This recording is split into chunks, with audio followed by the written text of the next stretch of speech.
How? How do we beat him? That's the neat thing. You don't. Invincible season 4 has wrapped up, and I think it was the best season of the show, and I want to talk about it. There will be spoilers pertaining to what actually happened this season, and as someone who knows a little bit what happens in the comics, I won't be spoiling anything that happens in the future, because I hate when I see people on Twitter do that. I'll see a tweet like, Battle Beast is a fraud, and then someone will reply, well, actually, in the comics, he does this, this, and this, and this. Just let people experience the show. There's no reason to spoil it for them. They clearly haven't experienced what you have, so let them just find out for themselves. With that being said, let's talk about season 4. To start off, I want to address the elephant in the room, the animation. It's pretty bad. I know some Invincible fans are tired of hearing this, but criticizing the animation of an animated show, I feel, is warranted. It can take me out of the action if I feel like I see PNGs flying across the screen or characters just randomly popping out of existence.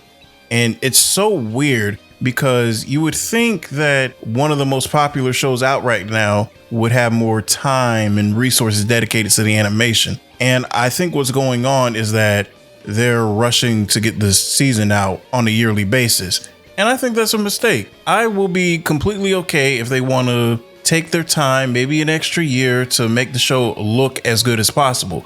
Because I enjoy the story and the writing, but I also want to like what I'm looking at. The other big criticism I have is everything about episode 4. Yeah, this probably isn't a big surprise. I feel like everyone hated this episode when it aired, and I'm pretty sure it's the lowest rated episode of the series. And I have to agree with that. I genuinely think it's the worst episode of the show. It was an original story that wasn't in the comics, and I feel like they don't need to do this again. When you only have 8 episodes in a season, I don't think there is any time for filler. I think each episode needs to progress the plot. I'm not one of those people that is like, oh, no action, no big Viltrumite fight, no Viltrumites punching each other. Oh, that means it's bad. No, there wasn't really much of that in the last episode, but I still enjoyed it because it had good character moments, good writing, and it progressed the plot, especially going into next season. This one really didn't. I barely remember what happened in it. And when I rewatched the entire season after it was over, I just skipped it, and I will definitely never watch it again. We got the negatives out the way. Now let's get to what makes this season so great. And we have to start with the MVP, Nolan.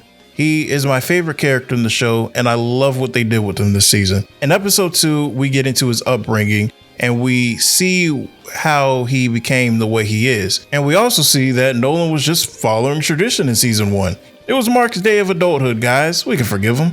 We get quite a bit of time spent on the Viltrum Empire, from Emperor's Argyle assassination to the Purge to the release of the Scourge virus. The scene of all the Viltrumites getting wiped out almost made me feel bad for these genocidal maniacs. Then again, they cut their population in half for seemingly no reason and continued their cruel ways even after everything that happened, so it really was deserved. Back to Nolan.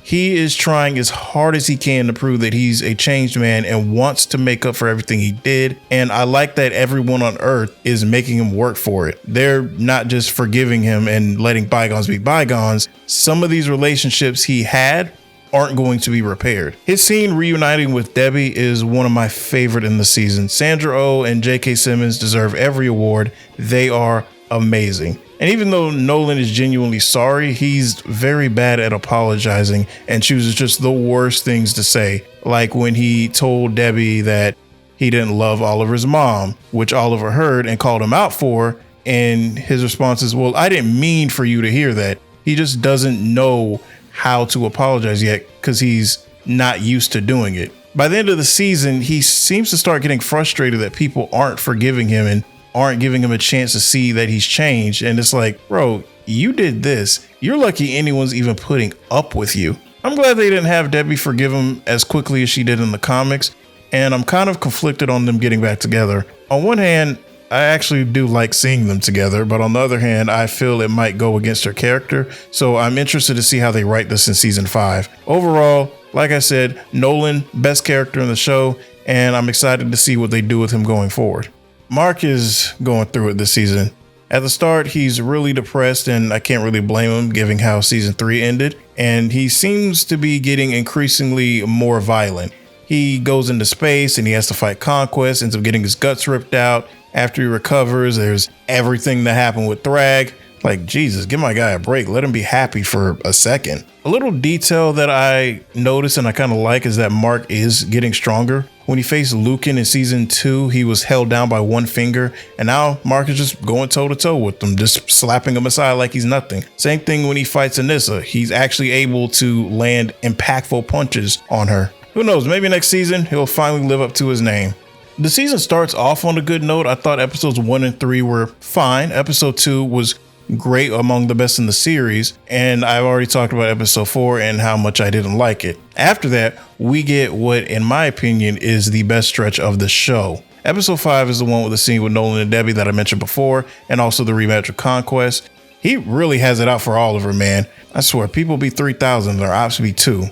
Mark saying he's never breathing again and coming through on that promise is so awesome.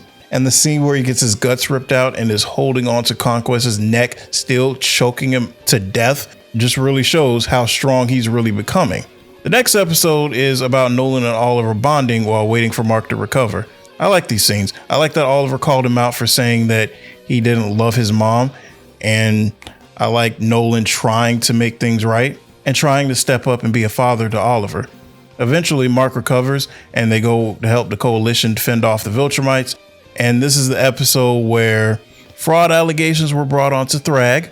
He seemed very attached to the skull of Emperor Argal, and he retreated with the other Viltrumites instead of joining the fight. And all I have to say is you guys owe this man an apology, because episode 7, he goes crazy. Thragg is a great villain, and this is the episode where he shines the most. Lee Pace also deserves an apology because he is killing it in this role. I love his cold and calculated demeanor and voice, and it makes him scarier when he does get angry. I don't need every big bad supervillain to sound like the Mauler twins or Shredder from the 2012 Ninja Turtles. The scene with him and Nolan is a good example of adding something that wasn't in the comics. You can feel Thragg's desperation to keep the Viltrum Empire strong, but he's too stubborn to realize that his ways are what caused him to become near extinct. He also seemed to master the art of airbending, so good on him. They really show he's not someone to be messed with. He breaks Oliver's jaw and rips his arm off. I like how Oliver just goes after him alone, doing exactly what Mark told him not to do. Swear, kids, they just don't listen. He also just completely no-sells Mark's punch to his head, and after they destroy Viltum, he rips Thetis' head off with ease and beats the crap out of Nolan. It got so bad that Mark was running away from him in terror. I don't think I've ever seen Mark just flat out run away from any villain ever. Nolan's look of defeat when Mark asked him how they beat Thragg was the cherry on top.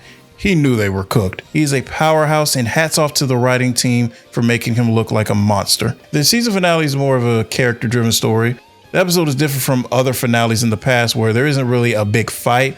We just got that in the previous one. And now the focus is on Mark dealing with his PTSD, or post-Thragg stress disorder, from the war, and his constant worry that Thragg and the other Viltrumites are on Earth. Kind of funny that he seemingly only checked the city he lives in, which I think is Chicago, but I don't know if that's ever been confirmed. But yeah, he only checks that city to determine they aren't here. Like, Mark, there's other places all around the world you might want to do a more thorough look. It is revealed, of course, at the end, they are on Earth, and Thragg offers him a truce in return for them staying here and breeding with other humans. Otherwise, they're going to destroy the planet. Mark, not really having a choice in the matter, accepts, and that's how we end the season. I know some people might come out of this thinking it was underwhelming, but I feel like it was a good finale. Like I said before, we got the big fight already, and this is the aftermath of that with some really good scenes. I like Cecil and Nolan's reunion, and Cecil reminding him of how many people he killed when Nolan tells him that he almost died trying to make things right.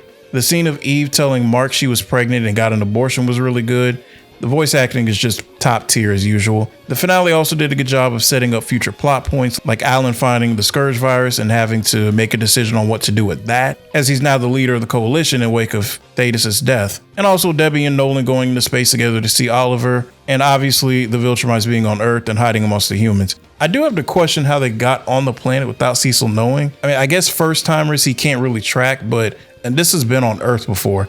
He should be able to know that she's re-entered the atmosphere, right? Maybe I'm missing something, I don't know. Overall, season 4 of Invincible gets a thumbs up for me. If I had to rank all the seasons, I'd go season 4, season 1, season 3, and season 2. And hopefully season 5 is even better. Thank you all for watching this video. Like, subscribe, all that good stuff. And remember, licking doorknobs is illegal on other planets.